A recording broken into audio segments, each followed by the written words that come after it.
or will I have enough money to retire? And we always just say we don't know because it's up to the expenses that you have and the lifestyle that you're currently living in, and what exactly will those expenses look like for you 10 to 15 years from now? Are you going to have a mortgage, or is your house going to be paid off? What will healthcare expenses be? Whatever the case may be. So again, we always say let's start with your existing expenses, and let's start itemizing them. Let's see what your actual needs are.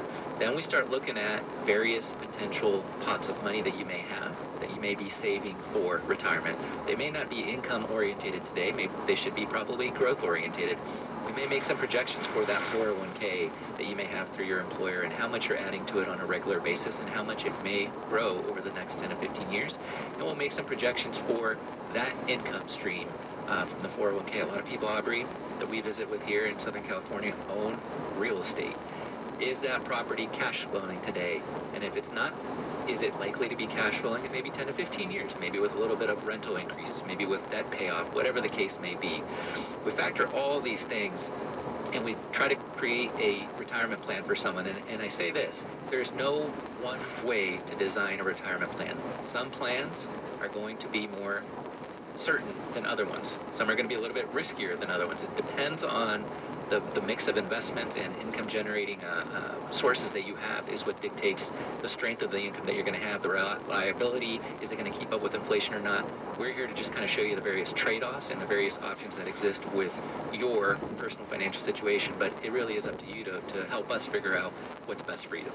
It really has to do with the word planning. Again, what Forrest talked about, it's not how much money you're going to have, it's how much money you're going to need.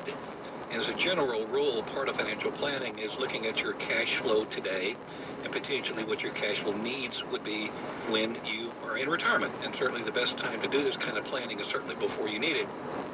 And for us, as a general rule, there's two kinds of expenses people always have.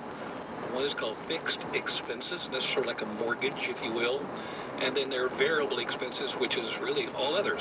And so the key is, what kind of investments do you look for and make decisions on to take care of your fixed expenses?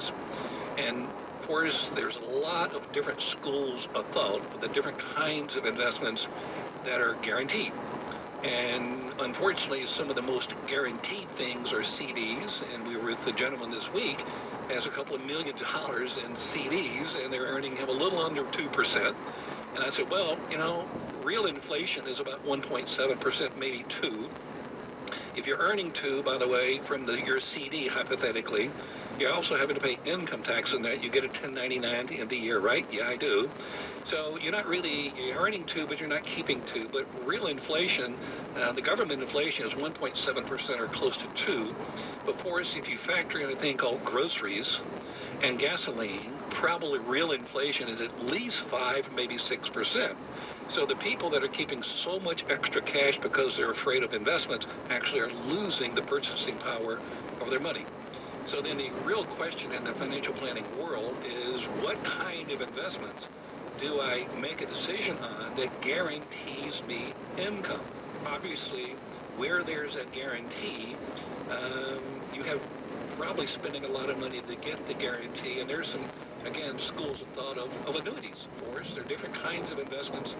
Maybe, again, since you and I have not planned this radio show, what is your, I hate to do this to you, Forrest, but what is your opinion on an annuity, for example, and a retirement account that guarantees income? There are, again, different kinds of annuities like ice cream in a store.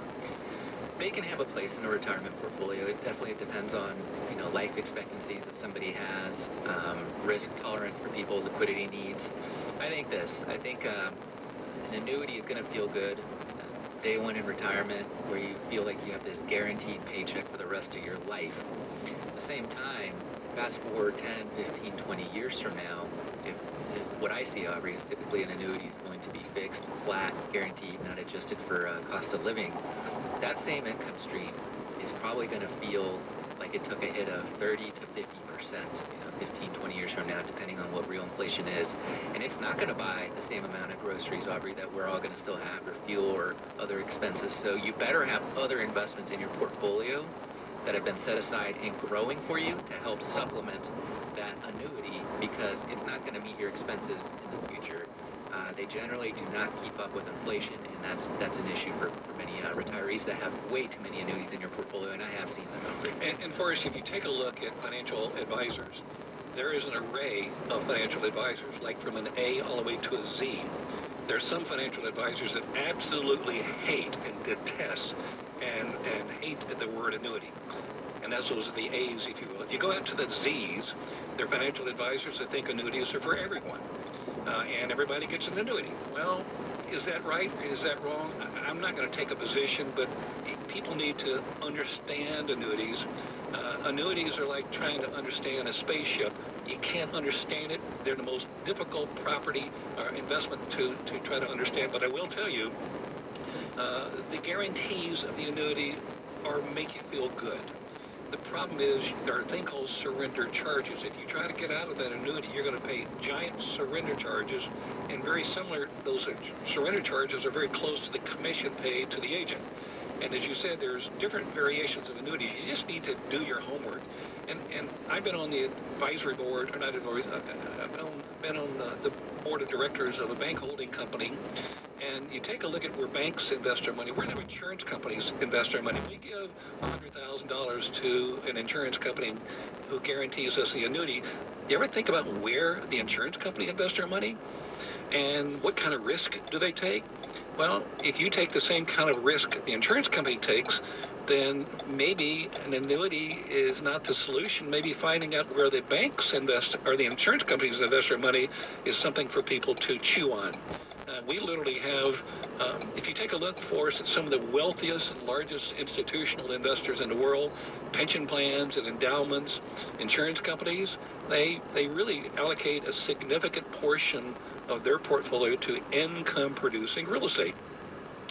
California Teachers Retirement System, Liberty Mutual Insurance Company, Bank of America.